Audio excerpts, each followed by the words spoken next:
Hello everyone. कैसे हैं आप सब। आज का जो टॉपिक जो है हमारे डिस्कशन के वो है अवार्ड्स एंड अपॉइंटमेंट्स। तो पूरे हफ्ते के अवार्ड्स एंड अपॉइंटमेंट्स के ऊपर जो करंट अफेयर्स आई है उन सभी के बारे में हम आज के इस वीडियो में डिस्कस करने वाले हैं, जो कि आपके एग्जाम पॉइंट ऑफ व्यू से बहुत ही इंपॉर्टेंट है और जो भी आप कम्पिटिटिव एग्जाम्स के लिए प्रिपरेशन कर रहे हैं उन सब के लिए भी बहुत ही फायदेमंद होगा। तो इस वीडियो को जो है एंड तक ज़रूर देखिएगा। और अभी तक अगर आप लोगों ने हमारे चैनल सब्सक्राइब नहीं किया है तो प्लीज़ सब्सक्राइब कर लीजिए और साथ ही साथ बेल आइकन भी दबा दीजिए ताकि आपको अगला नोटिफिकेशन मिल सके। तो चलिए आज का जो डिस्कशन जो है वो आगे बढ़ाते हैं। तो आज का जो पहला जो टॉपिक जो है मुकेश अंबानी जो कि ब्लूमबर्ग बिलियनियर्स इंडेक्स 2020 में जो है 12th रैंक पर है और हुरुन ग्लोबल रिच लिस्ट 2020 में जो है 8th स्थान पर है। तो ये उसी से रिलेटेड टॉपिक है। तो अभी जो कि भारत के जो सबसे अमीर आदमी है Mukesh Ambani, Reliance industries limited RIL के अध्यक्ष और प्रबंध निर्देशक ब्लूमबर्ग बिलियनियर्स इंडेक्स 2021 जो कि 2 जनवरी 2021 को किया गया। तो उसके अनुसार जो है 12वें स्थान पर आ गए हैं, यानी कि 12th रैंक पर आ गए हैं। और अंबानी की कुल संपत्ति जो है 90 बिलियन अमेरिकी डॉलर जो कि लगभग 6.62 लाख करोड़ रुपए है। और 2020 की शुरुआत में ये इससे घटकर जो है 76.7 बिलियन अमेरिकी डॉलर जो कि लगभग 5.6 लाख करोड़ रुपए हो गई है। और मुकेश अंबानी की निवल संपत्ति में जो है गिरावट आरआईएल के शेयरों में सुधार के कारण हुई, जो कि 30 दिसंबर 2020 को घटकर 1995.50 रुपीस हो गई, जो कि इसके अब तक के 2369.35 रुपए के सबसे उच्चतम स्तर से 16% है। तो ये उसी से रिलेटेड टॉपिक है।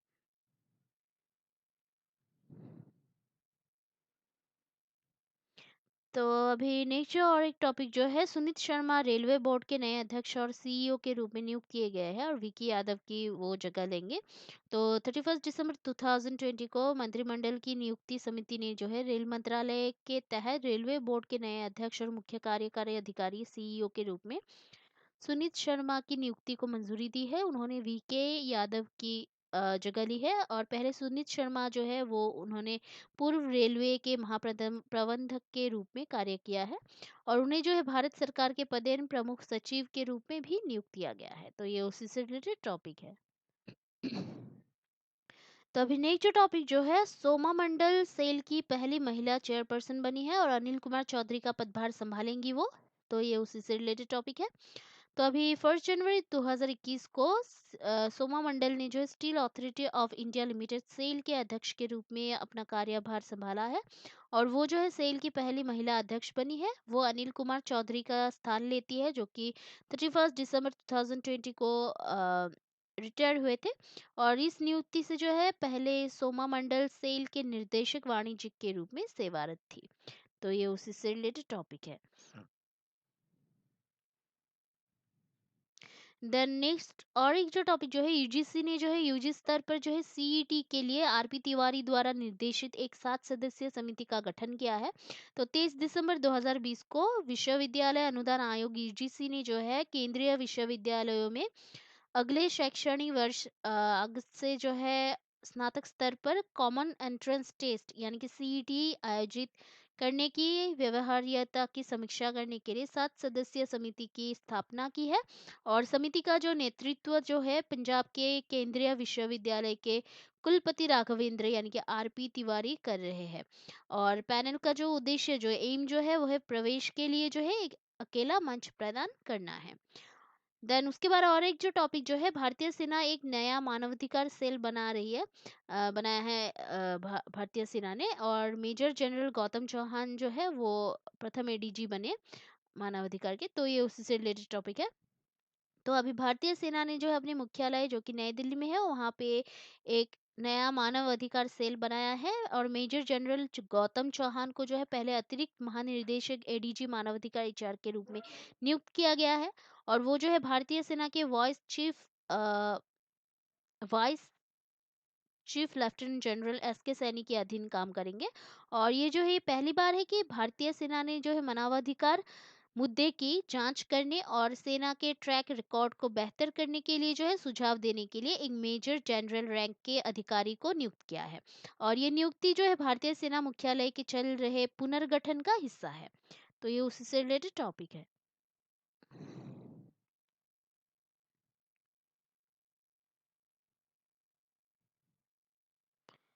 तो अभी नेक्स्ट जो टॉपिक जो है, जनरल एमएम नरवणे जो है 3 दिनों के लिए कोरिया गणराज्य का दौरा करते हैं और दक्षिण कोरिया के ग्यारोंग में जो है गार्ड ऑफ ऑनर उन्होंने प्राप्त किया है। तो ये उसी से रिलेटेड टॉपिक है। तो भारत के chief of army staff COAS के जनरल मनोज कुमार नरवणे, उन्होंने जो है 28 से 30 दिसंबर 2020 तक दक्षिण कोरिया, जो कि आधिकारिक तौर पर कोरिया गणराज्य आरओ के जो है उसका 3 दिवसीय ये दौरा किया है।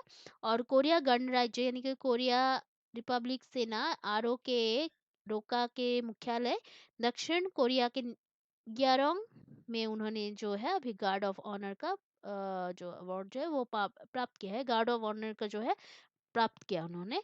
और ये आरओ के लिए जो है एक भारतीय सेना सीओएस की अब तक की पहली यात्रा है। और यात्रा का जो उद्देश्य जो है, एम जो है, दोनों देशों के बीच में जो द्विपक्षीय जो रक्षा सहयोग जो है उसको मजबूत करना है। तो ये उसी से रिलेटेड टॉपिक है। देन उसके बाद और एक जो टॉपिक जो है, क्वीन एलिजाबेथ टू की 2021 की नववर्ष की सम्मान सूची में जो है भारत के डॉक्टर रघुराम पिल्लारी सेट्टी को शामिल किया गया है। तो ये उससे रिलेटेड टॉपिक है। तो भारत के डॉक्टर रघुराम पिल्लारी सेट्टी जो कि 54 वर्षीय डायरेक्टर और consultant breast surgeon KIMS Usha Lakshmi centre for breast disease को क्वीन एलिजाबेथ द्वितीय के 2021 के नए साल की सम्मान सूची में OBE officer of the most excellent award of the British Empire से जो है उनको सम्मानित किया गया है। और ये जो है दूसरी सर्वोच्च रैंकिंग का सम्मान है जिसने उन्हें भारत में और यूके भारत संबंधों को स्तन कैंसर देखभाल और सर्जिकल शिक्षा के लिए जो है उनकी उत्कृष्ट सेवाओं की मान्यता प्रदान की है। और ये जो पुरस्कार जो है 1917 में किंग जॉर्ज पंचम द्वारा स्थापित किया गया था। देन और एक जो टॉपिक जो है, भारत दक्षिण एशिया ऊर्जा सुरक्षा के लिए जो है राम विनय शाही की अध्यक्षता में उच्च स्तरीय समूह की स्थापना कर रहा है। तो ये उसी से रिलेटेड टॉपिक है। तो 5 जनवरी 2021 को भारत की जो केंद्र सरकार जो है उन्होंने दक्षिण एशिया ऊर्जा सुरक्षा वास्तुकला के डेवलप के लिए राम विनय शाही की अध्यक्षता में south Asia group for energy यानी कि सेज यानी कि SAG नाम से उच्च स्तरीय समूह की स्थापना की है। और ये विदेश मंत्रालय MEA द्वारा 4 प्रबुद्ध मंडल विकासशील देशों के लिए अनुसंधान और सूचना प्रणाली RIS के तहत स्थापित किया गया है। तो ये उसी से रिलेटेड टॉपिक है। तो अभी नेक्स्ट जो टॉपिक जो है, पूर्व भारतीय फुटबॉलर अभिषेक यादव को जो है AIFF के प्रथम उप महासचिव के रूप में नियुक्त किया गया है। तो 5 जनवरी 2021 को अभिषेक यादव जो कि पूर्व भारतीय फुटबॉलर जो है उनको अखिल भारतीय फुटबॉल महासंघ AIFF के प्रथम उप महासचिव के रूप में नियुक्त किया गया है। और ये जो है ये पहली बार है कि किसी पूर्व राष्ट्रीय खिलाड़ी को AIFF में उच्च पद पर नियुक्त किया गया है।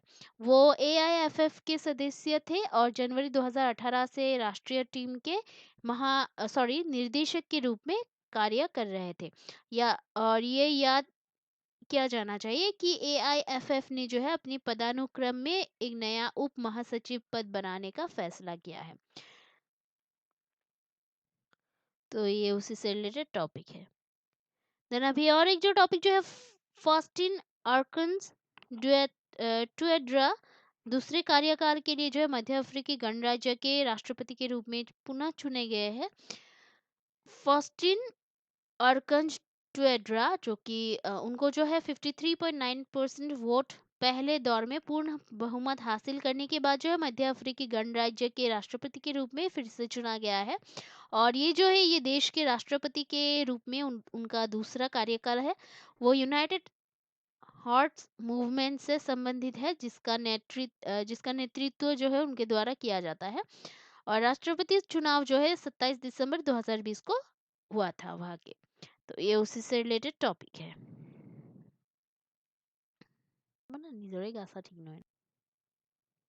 तो अभी नेक्स्ट टॉपिक जो है, RBI COS जो है उन्होंने अभी RBI के जो COS जो है उन्होंने तो अभी RBI का जो COS पूरी तरह से जो है संचालित हुआ है डॉक्टर रवि नारायण मिश्रा उसके पूर्ण कालिक निर्देशक के रूप में नामित हुए हैं। तो 6 जनवरी 2020 को कॉलेज ऑफ सुपरवाइजर सीओएस जो है मई 2020 में भारतीय रिजर्व बैंक आरबीआई द्वारा स्थापित किया गया था। अब पूरी तरह से जो है विनियमित संस्थाओं के प्रभावी पर्यवेक्षण के लिए जो है संचालित किया गया है। और ये जो है मई 2020 से वर्चुअल मोड में समिट तरीके से काम कर रहा था। सीओएस में जो है एक पूर्णकालिक निर्देशक होगा। आरबीआई ने अपने पूर्व कार्यकारी निर्देशक रवि नारायण मिश्रा का जो है सीओएस के निर्देशक के रूप में नियुक्त किया है। पूर्णकालिक सलाहकार एक अकादमी सलाहकार परिषद द्वारा समर्थित है, एएसी द्वारा समर्थित है। तो ये उसी से रिलेटेड टॉपिक है। और दूसरा जो टॉपिक जो है, सरकार ने जो है जी किशन रेड्डी की अध्यक्षता में लद्दाख की भाषा, संस्कृति और भूमि की रक्षा के लिए जो है समिति का गठन किया है। 6 जनवरी 2021 को केंद्र सरकार ने जो है लद्दाख की केंद्र शासित प्रदेश यूटी की भाषा, संस्कृति और भूमि की रक्षा के लिए एक समिति बनाने का निर्णय लिया है। और समिति का नेतृत्व जो है राज्य मंत्री एमओएस गंगापुरम किशन रेड्डी करेंगे। और इसमें जो है लद्दाख के निर्वाचित प्रतिनिधि, लद्दाख स्वायत्त पहाड़ी विकास परिषद एलएचडीसी के सदस्य और भारत सरकार और लद्दाख प्रशासन का प्रतिनिधित्व करने वाले पदेन सदस्य शामिल होंगे। और ये जो समिति जो है लद्दाख के विकास में नागरिकों की भागीदारी भी सुनिश्चित करेगी। तो ये उसी से रिलेटेड टॉपिक है। देन और एक जो टॉपिक जो है, Sanjay Kapoor All India Chess Federation के अध्यक्ष के रूप में चुने गए हैं। तो अभी संजय कपूर, जिनका एज 45 है, वो उत्तर प्रदेश शतरंज खेल संघ का प्रतिनिधित्व करते हुए अखिल भारतीय शतरंज संघ एआईसीएफ के अध्यक्ष के रूप में चुने गए और महासंघ के सबसे कम उम्र के अध्यक्ष बने हैं। उन्होंने जो है तमिलनाडु के पीआर वेंकटराम राजा का पद संभाला। उनके साथ एक सचिव, कोषाध्यक्ष, उपाध्यक्ष, संयुक्त सचिव और कोषाध्यक्ष भी चुने गए हैं। और ये नए जो पदाधिकारी जो है 2023 तक पद संभालेंगे। तो ये उसी से रिलेटेड टॉपिक है। तो आज के लिए इतना ही है। कल नहीं, सोमवार को हम फिर मिलते हैं एक नए टॉपिक के पूरे हफ्ते की करंट अफेयर्स के साथ। तब तक के लिए जो है हमारा जो चैनल है उसको देखते रहिएगा, लाइक शेयर सब्सक्राइब करना प्लीज मत भूलिएगा।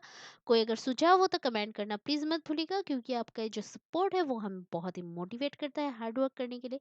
सो please keep watching our videos, like share and subscribe. Take care. जय हिंद।